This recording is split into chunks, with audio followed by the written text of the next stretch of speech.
Part 3. Rutted gig ride in rusty grinding clapped out van, sable eructations shivering, frayed in the lace of biting sleet and seeping drizzle. The obsessed, poised to retch in a whirling haze, tightening the pulse clamps on their arms, clambered up the rusted giddy escalator, oblivious of the choking tinder box beneath them. Laced wills overwhelming into the pull of the opposite direction. You want to smash up the very thing you want to break into. Paralysed in a traffic jam between gigs, great dream of being the ultimate villainous genius in the condemned cell with infinite recording facilities, multi-track sampling available for the last request.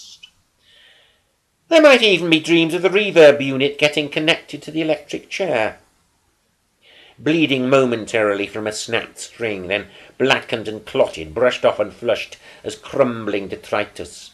Loose valves and split reeds on saxes, thwarting their serpentine bends. In those circumstances, saliva often has a double value.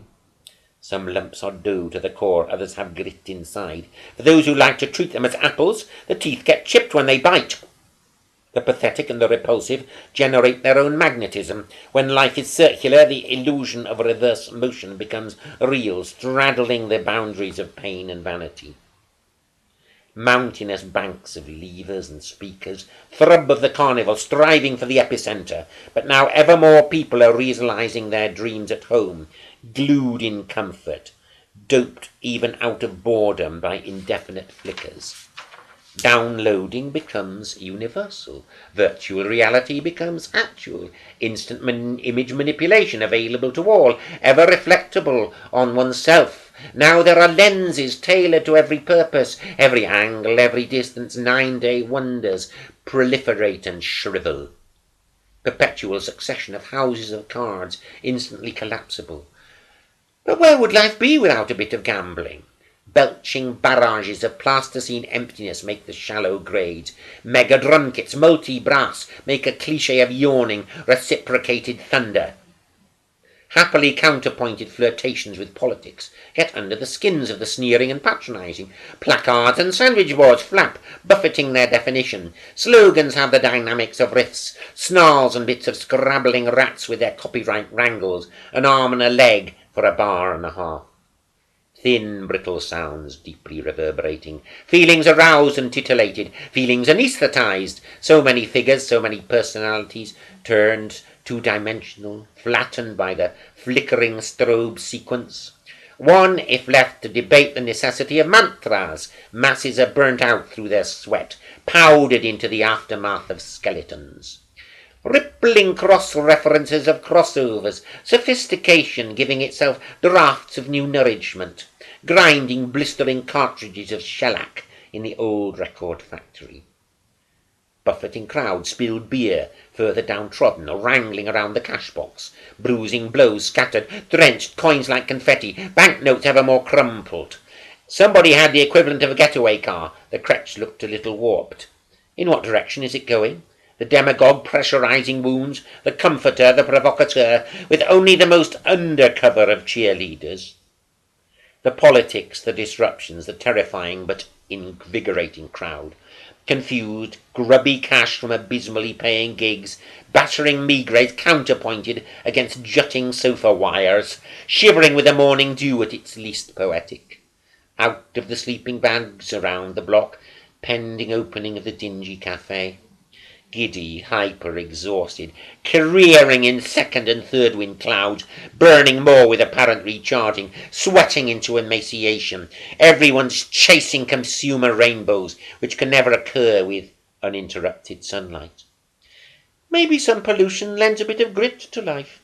It all goes round in circles, dependent as it was on the spool and is on the disc. So many get sunk in despair, accompanied by noble rhetoric about those who sell out, wallowing in the warps of might-have-beens. The symbol of the toothpaste tube is highly versatile. Squeezing the tube, pounding the riffs, sometimes grown tired. Of course, the highly dedicated often have bad breath. In some perverse way, it makes me think of masses of electrician's tape, abandoned to periodic twists. and giant insulated pliers always a necessity. It seems no longer essential to get things right first time. Deafening applause clinches images of cohesion, and the cameras grab them for glossy regurgitation. But the backstage friction is sometimes captured. Never ends get frayed. There are splits and wrangles where publicity smiles get stretched and twisted. Ever get the feeling that a handful of them have lurched and stumbled to safety by treading on rafts of corpses? Fame has always run parallel to war. But now, with the advent of terrorism, it has gained linear proximity. Agents, pawns, and true originals seethe at each other. No man has contributed more than me in my original compositions to produce that exaggerated and false taste. Lord Byron, letter to Isaac Disraeli, 1820. Models and footballers occasionally make their sound blunders. Lurking mobs go one remove from a tabloid-friendly newsreel, countless masses such as the dummies of headphones. But what about those oh-so-nice ones, getting oh-so-groomed, stiff, wincing singing teachers sharpening their poise and pose like artists' oh-so-elegant 6B pencils? What about all those limited removes from lookalikes, empty copies with diluted visual reinforcement? Myriad scarf-waving, blending into unison chorus. How much of it is spontaneity? How much blind servitude to fashion? How many get truly fulfilled, all drenched in the mud? Still, such activities help rotate the years, activate the never-dying magnet. Vinyl sank and rose again, the digital probes onward. Looping riffs forever hold their sway, pulsing with the bass and drums pushing, squeezing fantasy through congealed mass migraines, worrying visible veins, varicose and non-varicose, vision expansion, beaming, sassy in her bounce of intrinsic brittleness, street corners littered with glittering, obsolete equipment.